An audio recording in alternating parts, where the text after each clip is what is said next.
return for the episode 7 of the BetaCast. In this podcast, we will continue to discuss more video game topics that are impacting the gaming industry today. So on the cast today, we have me, John. I'll be your host, and then we have the all-in-powerful Noah. How's it going? That's very nice of you, John. and we also have Cody. How you doing, Cody?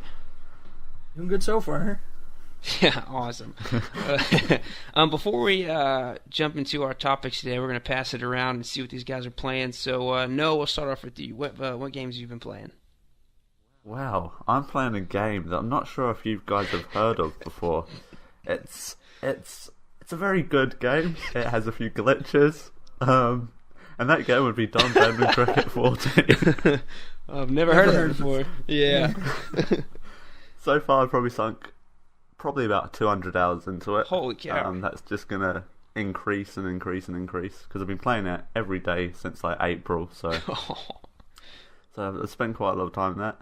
I'm also playing Little Big Planet 2. I just had the urge to delve back into that game, and I really enjoy it. Like, I know some people say that the platform is a bit too floaty, but I quite like that. It just means you can see yourself screw up even slower.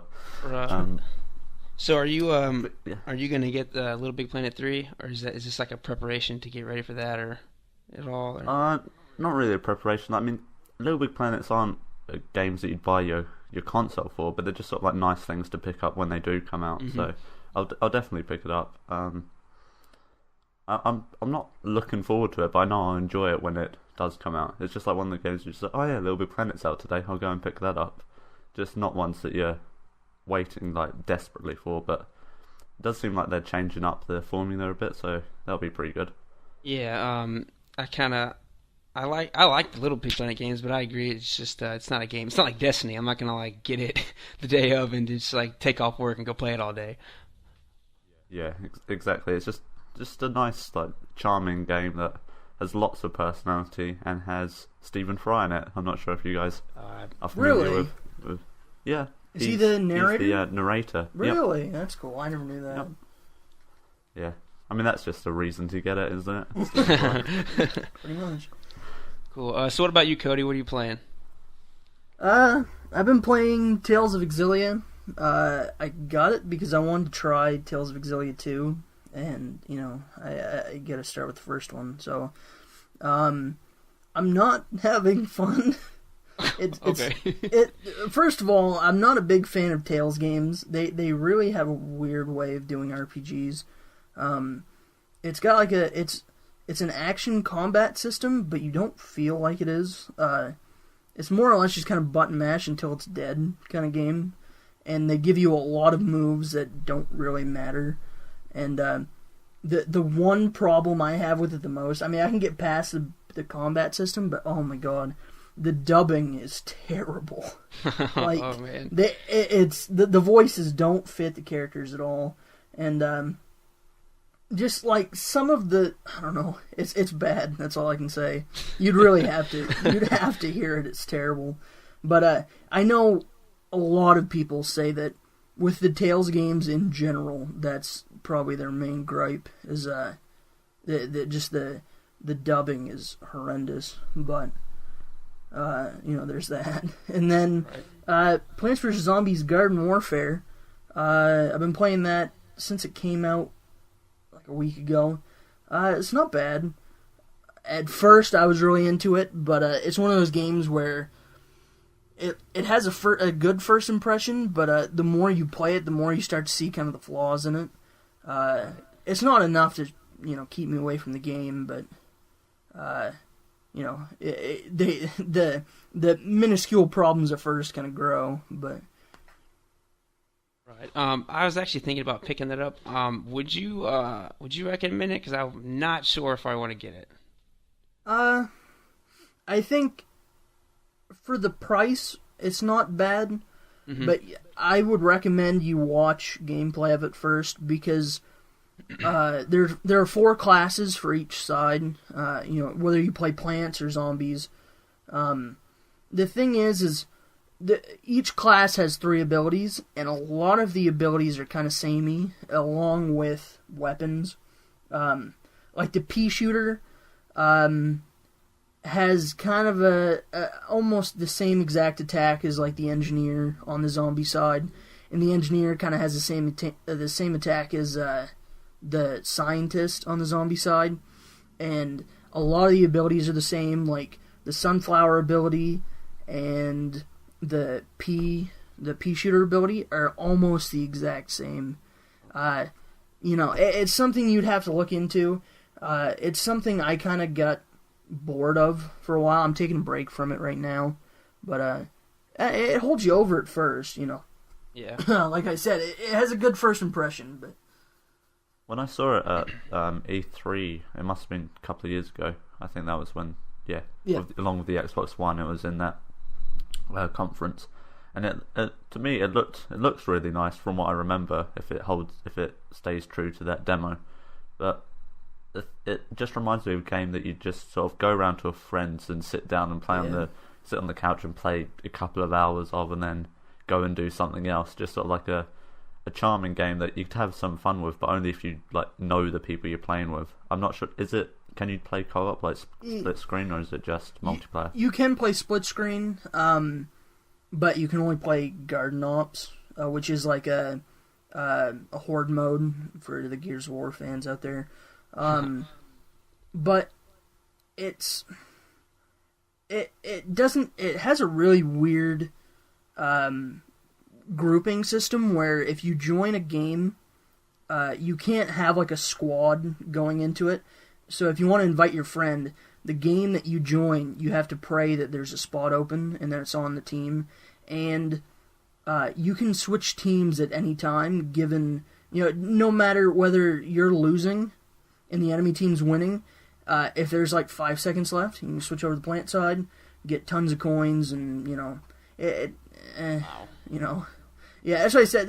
The flaws kind of show themselves after a few hours, but it's still fun. You can get past it, but it's quite a weird game though, because the other ones are sort of like top-down strategy games, and then they suddenly go into like a over-the-shoulder shooter. I think it's because EA bought the rights to Plants vs Zombies, and because what was it? Plants vs Zombies 2 was the transition from PopCap to EA, or maybe I think PopCap still has some rights to it or whatever.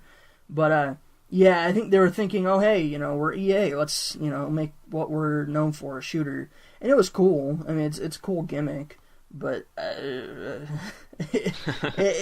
falls apart. Once you. I'm fairly certain they just wanted to have it for the pun.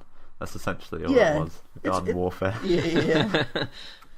Yeah, I might pick it up. I'm not sure, but the only game that I've been playing for the past, I guess, week would be Diablo 3, the Ultimate Evil Edition. I've never played a Diablo game before, and I guess I had extra money, and I was like, oh, sure, I'll go pick it up. And right before Destiny and NHL 15 come out, so I was like, I hope I have time to play this. So I got it, and it's pretty addicting. It gets, basically, the story is kind of cheesy. It's not very in-depth, but I just like going around and killing stuff with all my friends, really. And I like how you can do after you, I guess, beat the game in the DLC, you can you have access to the Paragon levels and all the extra bounties and stuff like that. So it's a lot of fun, and I've already sank a ton of time into it. So I love that so far. Yeah, I played Diablo 3 on the PlayStation 3 when it first came out, because like you, I'd never played a Diablo game. So when I got it, I was expecting a lot more than what I got. Because it obviously doesn't have the replayability that Ultimate Evil Edition has. So I sort of completed it, and then I thought, oh well, I'm kind of done with this. Because there was nothing else really to do. Oh, so in Diablo 3, it didn't when you beat it, that was it. There was nothing more else to do after the story. Yeah, the story maps. Though I thought, oh, I'll replay this, because for some reason when I first played it, I thought, oh, these are procedurally generated maps. So when I replayed it the second time and I was encountering the same enemies in the exact same location in the same dungeons, I just thought, this isn't very good. Yeah, I was expecting more. At first, when Diablo 3 came out on the PC, They didn't even have Paragon levels and like stuff like that. That was all patched in, but that took a while to come out. And does the PS4 version have PvP? I don't think it does. Because, well, I mean, I think that was an idea that was scrapped quite a while in, but I remember the big thing with PC players was when the game came out, I don't remember when it was, I think they were going to add PvP like that, holiday season, and they never did, and they're like, hey, it's like GTA with the whole heist deal everyone's so mad about. They're like, yeah, we'll add heists, and then next update, it'll be in the next update, it'll be in the next update, and then they just kind of canned it afterward, so... Yeah, it might be cool to have the PvP. I'm not sure. It would be. It might be. I don't think it would be. Yeah, I think in the end you'd end up building your character the same way as someone else. I don't think there'd be much variety. Maybe not. I don't know. Yeah, I don't know. That does tend to be the thing with like online PvPs, with that kind of skill base where you're just clicking abilities. You do end up just people sort of like getting a feel for it and knowing which skills to increase and just like which classes are better, and you just kind of think after about a year it just gets kind of pointless. Yeah. Yeah, so people might just end up doing the same thing and it wouldn't even be that fun. So we'll jump into our first topic here. This is a good one. What console do we have the best memories with? So Noah, we're going to start with you on that one. Best memories. I guess if I had no, of course I do. The one that I would choose would probably be the PlayStation 2, just because I was old enough to sort of start appreciating the caliber of some games, and you have like the Jack trilogy on there, you have Ratchet and Clank, you have the Bard's Tale, you have Final Fantasies, just all these different games that I just sort of got introduced in, and like one of my best memory was getting Jack 2 for Christmas, and then the morning after, so Boxing Day, I woke up before everybody else, just had the TV quiet, just sat in front of it with Jack 2 and just played a few hours of that, and it's just so great. Yeah, I would. I can't believe you picked PlayStation 2, because I would also agree with you that my best memories would probably be with the PlayStation 2. Just because, mainly the same reasons, because all those like big games came out, like Final Fantasy X. Like I played that over and over and over and over and over again. That game was probably one of my top 3 ever. And then also for me, PlayStation 2 was the Kingdom Hearts series, Kingdom Hearts 1 and 2. I thought it was cheesy when it first came out. Like, this is gonna be dumb. And then I played the first one, and it was so much fun. And then like I played that one a few times over, and then the second one came out, and it was just game over. So even like just those two, because Final Fantasy X was perfect to me. I love every bit of that. So like even just those two really made.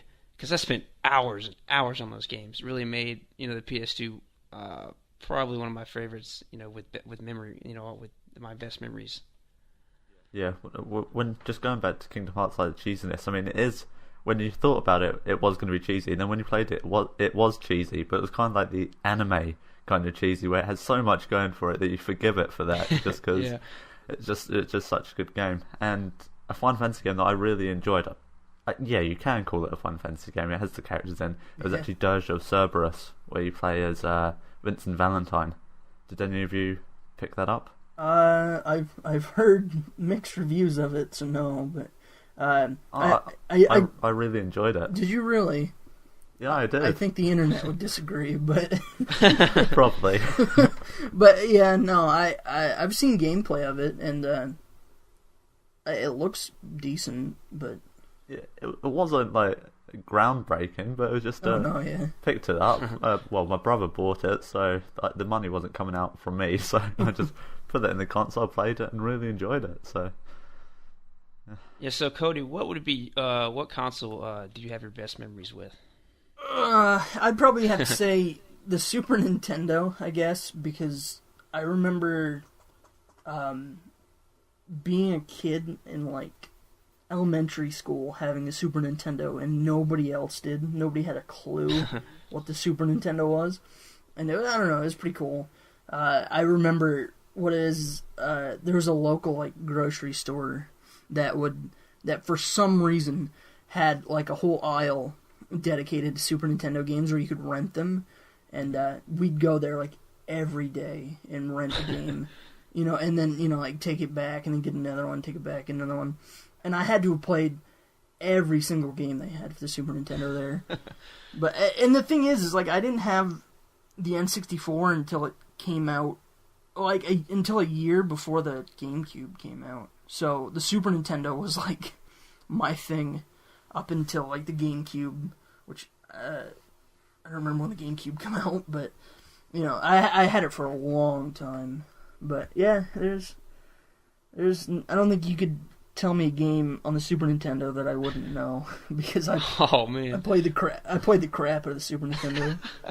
Yeah, I think Nintendo 64 is a good shout as well, just because it was kind of revolutionary with the games that came out. I mean, you have Mario 64, which you just hum the music to whenever you want, and Zelda. Yeah, I mean, you just listen to one of those songs and you can literally picture yourself playing as Link, going through that temple, or getting that annoying that guy in the windmill like through time. It's one of my favourite gaming moments. Just when you realise that it's a whole paradox, it's just amazing. The N64. Go ahead. I was gonna say I almost went with the Super Nintendo, but I couldn't put it past the PlayStation 2. So I mean, the Super Nintendo is probably like second on my list. Yeah, I didn't get the PlayStation 2 either until like a year before the Xbox 360 came out, and I think the first game I got from my PS2 was Kingdom Hearts 2. Oh, and nice. I liked it, but I remember playing that and that alone for probably like 2 months, and then wow, I think I got Metal Gear Solid 3, which again I played for like 2 months because that game's long as hell, and then I think after that I put my PlayStation 2 to rest for like a year. Oh. Yeah, I loved Metal Gear Solid 3, although I couldn't complete it first time because I got to the bit where you're fighting Sorrow and you die, and I just well, what do I do now? Like, just press all the buttons. I was just like, I mean, it's a kind of an annoying thing to include, I had to look that up. Kind of genius at the same point. Yeah. Or did you ever do the glitch where you go against the end and then you just fast forward time on your PlayStation system and he dies? Like extra times I would play the game, I'd always do that before I knew you could actually kill him, like before the fight even happens. I would always skip ahead because I hated that fight. The fight took so long. Yeah, it did, because it was the time where PlayStation obviously couldn't handle that many open areas. Yeah. So just like 4 different sections, and you had to go through loading screens, and it was frustrating. It was, once you did it though, it was quite an achievement. Oh, yeah. Well, so since we talked about our best memories with our favorite console, we're going to kind of transition into our favorite game of the last generation. So, what is your favorite game from the last generation? And Cody, we will start with you on this one. I would have to say Pokemon X and Y, if that counts, because sure. It just it was just it. In my opinion, I don't know if other people would say the same. I think it redefined the way Pokemon is, like having all these different generation Pokemon right from the get-go in the grass, instead of having like, oh hey, you have all Gen 5 up until, the post-game stuff, and then it kind of mingles with other Pokemon. Like, Gen 6 was like, Gen 1, Gen 5, Gen 4, Gen 3, it's just like, you could see anything, and it had such, the grass had such a variety. It wasn't like, oh hey, fire types here, oh hey, Pidgey and whatever here. It was just, there's so much. And it changed the way the competitive scene was. I don't think for the better, but it did change it. I know a lot of people would say it ruined it. A lot of popular moves were kind of taken out, like Stealth Rock. Moves that kind of ruled movesets. Mm-hmm. But yet at the same time, the fact that they were taken out completely changed the way the competitive scene was handled, and I think it changed it for the better. Like I said, I don't think a lot of people would say that, but And also, I got looking because I knew Pokemon X and Y sold. I don't know how many consoles it sold, like how many 3DSs it sold, but I know it was really popular. Pokemon X and Y sold over 12 million copies worldwide. Wow. Halo 3, and this is kind of the kicker. I mean, Halo 3 was kind of only sold in America. Most popularly, Halo 3 only sold 11.5 million copies. Wow. But I don't know. It's like a lot of the sales are probably in Japan for Pokemon, but I couldn't believe that over 12 million copies worldwide. So yeah, that's pretty crazy. I'll forever be a Pokemon fan, but for some reason I just can't bring myself to play the new ones. Like it was. Oh really? Yeah, I got the silver and gold. Man, people don't even know what that is now. Yeah, I got the silver and gold, and then I got leaf green because it was like an upgrade for the original. Yeah. And after that, I can't do it. I feel like it would take me forever to learn all of them, I was like I can't do it. And I still love Pokemon, and I just can't bring myself to like learn all these. And there's a Pokemon that's an ice cream cone. Like I feel like they got lazy, and it's like, they're not. They ran out of animals to do, I guess, and they just like ice cream cones. So I was like, nah, I don't know. So I was like, whatever. Nintendo need to fund one of those like deep sea dives just to try and to find them at the bottom. We need more animals. That would be funny. But yeah. I'm similar with you. I played Pokemon up to I think it was Pearl and Diamond. Like Fire Red, I remember enjoying, but then Pearl and Diamond, I just couldn't really get into. I just thought, I've done this before. Yeah. Yeah. I enjoyed Ruby. Ruby's probably my favourite one, which is probably quite controversial as well. I'm sure a lot of people would go the original and then Silver and Gold, but no, I just have great memories with me and my brother. Like we got out Ruby and Sapphire, just sat in a room for a whole day and just tried to like beat each other with our progress, and so that was pretty fun.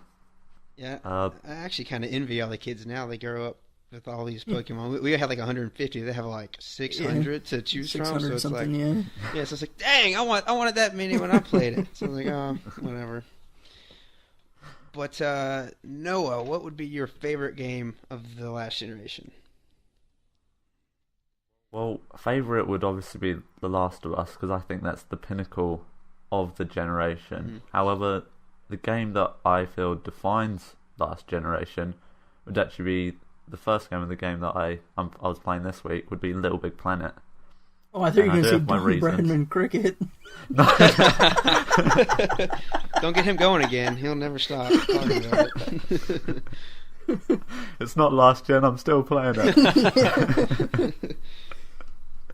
It would be Little Big Planet because their slogan, like, I can't remember when Little Big Planet came out, but it was pretty like within the first year, I think, of the PlayStation 3. And their slogan was play, create, share. And I just think that's defined the rest of the generation. Like, online has become gaming, and sharing created content and then playing it and downloading it, and just I think it's become more of player incentive sort of gaming. Like Little Big Planet came out, but then the community's still thriving just because of all the player created content, which is what I think has defined our generation, really. That and COD. God. Yeah,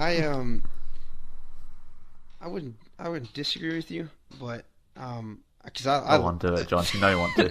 I mean, I love the little. It's such a, I guess, a different game if you kind of look at it. I love the Little Big Planet games. But I guess, like you said, The Last of Us was, I guess, the pinnacle of the this last generation. But I would have to say that my, I guess, favorite game of the because you took a different route, like what shaped the whole the last generation of gaming. Like my favorite game of the last generation for me would have to be Skyrim, and I say that because I'm a huge fan of like just doing whatever you want, and there's a story, and no one really cares about that. It was an okay story, and it was really short, but it was more of there's like 500 hours of huge maps and dungeons, and you can do whatever you want. And I think, for me, Elder Scrolls Skyrim was definitely my favorite game, and I would put it over The Last of Us, just because you could just explore. You could spend hours just doing random things that were just, you could just go clear out a dungeon or do whatever you wanted, and there's just such a huge game that you could just spend hours doing, and I loved every second of it. Skyrim's a good call. The good old Skyrim by Bethesda. But no, I have fond memories of Skyrim. I think Oblivion's the one that really sort of hit home with me, because it was my first introduction to the Elder Scrolls series. That and Fallout 3 I'd probably just put over Skyrim, but no, I think that's fair call. Yeah, and I actually played a little bit of Morrowind, and I just couldn't get into it for some reason. I was like, it's all right. And then I played Oblivion. My favorite part was the Oblivion gates. You go in there and it's like all hardcore on fire, and you just kill a bunch of got like lasers shooting at you, and you got to kill all these demons, and that was cool. But I think for me, like, Skyrim was much bigger, and I kept telling myself, I was like, if you could just take Skyrim and then put the Oblivion gates in there, that would be just the coolest thing ever. That's essentially Dragon Age 3, isn't it? Okay. That's what that appears to be. Yeah, that one looks pretty fun too. Yeah, I'm not dissing it. I'll pick it up and I'll play it like hell, because I really enjoyed the first one. So I'm looking forward to the Dragon Age. Yeah, and I heard the Dragon Age has a multiplayer too. The next one, does it have a multiplayer? Yeah, like multiplayer co-op, I think it is. So you'll be a party, and then you'll have your friends as your party. I think that's what I got out of it. Oh, okay, cool. Awesome. So, Cody, did we do your game of the last generation? Yeah. Oh, okay. All right, cool. I was making sure. It was Pokemon. Oh yeah, duh. I can't remember. Sweet. So we'll go on to our last one here. Another good one. We're going to start off with you, Cody. What games are we most looking forward to this year? I'm looking forward to 3 games, actually, and that's Smash Bros., and Smash Bros. Nice. Oh my god, the hype is real, so they say on the internet. I can't wait. I'm getting both copies, no matter what. I don't care if I have to steal. I'll get both copies. Everyone watch out for Cody. Yeah. Oh man. No, there are no words to describe how hyped I am for Smash Bros. That's pretty sweet. That's coming out on when is that coming out? 3DS is October 3rd, but they don't have a release date yet for the Wii U. They said holiday season. Okay, gotcha. They need to come out and have a clear answer though, because I did a story on it, and I was still confused with the dates when they're going to be released. So they do need to clarify that a bit. Yeah, I'm sure they will once the 3DS one comes out. But I think they kind of want to see what players find for 3DS bugs and like balance problems, and then the Wii U is going to have like all the balance issues fixed and all the, not the bugs because it's a different deal, but I think they're kind of waiting to see how the 3DS is received, and then they're going to come out with the Wii U date. Okay, cool, I gotcha. So I guess when that comes out, we won't really see much of you then, huh? Probably not. Yeah, cool. So, Noah, what game are you most looking forward to this year? Well, there's a game coming out next month. It had a beta recently, and it's got a lot of hype for it. And that game is, of course, Naruto. You had me. I missed the Naruto beta. Yeah, I just can't wait for it. I mean, I've enjoyed all the Ninja Storm games. I plan to do an article on why it's the best fighting game. I don't care what the internet says it is. But yeah, I just can't wait for it. I mean, it's 9 days, I think, or 10 days until it comes out. So yeah, when I last checked, they hadn't clearly defined a date, but I'm pretty sure it's between the 5th of September to the 15th. It's within that time period. Wow. We just put on 8 on our review sign-up sheet, so hopefully that's spot on. Yeah, I want to play it, but God, I don't know if I'm gonna have enough money by the end of the. Dude, you are right about that. There's so many good games coming out. I think the most, just because it was like forced upon me and all the hype and stuff, I'm looking forward to Destiny the most, because I mean it sounds like it's supposed to be the best game for like the next 10 years apparently, because they're just going to keep adding onto it, and I played the beta and it was so much fun. I couldn't wait to just get home from work and keep playing it. And hopefully, I know the real, when the real game comes out, there'll be a lot more to do, like a lot more planes to go to and explore and stuff. So, I guess I'm looking forward. I mean, there's a few games that I can't really wait to get and play that I'm really excited for, but I'm looking forward to Destiny just to see, I guess, how it's gonna, play off, like how much bigger or how much better it's gonna be than the beta, and how much more that we can do, I guess, in the game. Yeah. Another couple of dance moves. Right? Yeah. Different ways to customize your ship. They've added in another colour. That's the game. You can paint your armor one different colour. That's it. I think the other game that I'm excited for is Shadows of Mordor. I can't wait for that game. Is that an MMO? No, it's not. No, it's single player. I don't think they've announced multiplayer for it. I've heard Mike talking about it, but other than that, I haven't really. Man, dude, Mike loves that game. I can't wait for it. It's got to be amazing. It's essentially Assassin's Creed and Lord of the Rings, and I mean that's something that Assassin's. Well, kind of. I don't really know too much about it, but Mike keeps talking about it. I'm just like, all right, dude, I'm gonna trust you, and he's like, dude, it's gonna be the greatest thing ever. I was like, okay, I just don't know yet. But I mean, it seems pretty fun, and I mean, who knows? So, but yeah, I guess that will beat that one to death a little bit. And we talked about Mike, so if you listen to this, we talked about you. But yeah, that'll do it for us for episode 7 of the BetaCast. Thanks for joining us. Remember to check out all of our content at IceDJgaming.com for news, reviews, and other podcasts out of the AlphaCast. If you have any topics that you would like for us to debate, you can go on our forums and leave a message there, or you can actually send us an email at deBETAcast@gmail.com, and you can tweet any of us, and you can actually find Noah at Noah S. Graham 17. That's NOAHGRAHAM with an S in the middle. Sorry. And you can find Cody at Ydoc Vader, YDOCVADER. And you can find me at MX2Nerd. That's going to be it for us. Have a great week, everybody. Have a good one. See ya.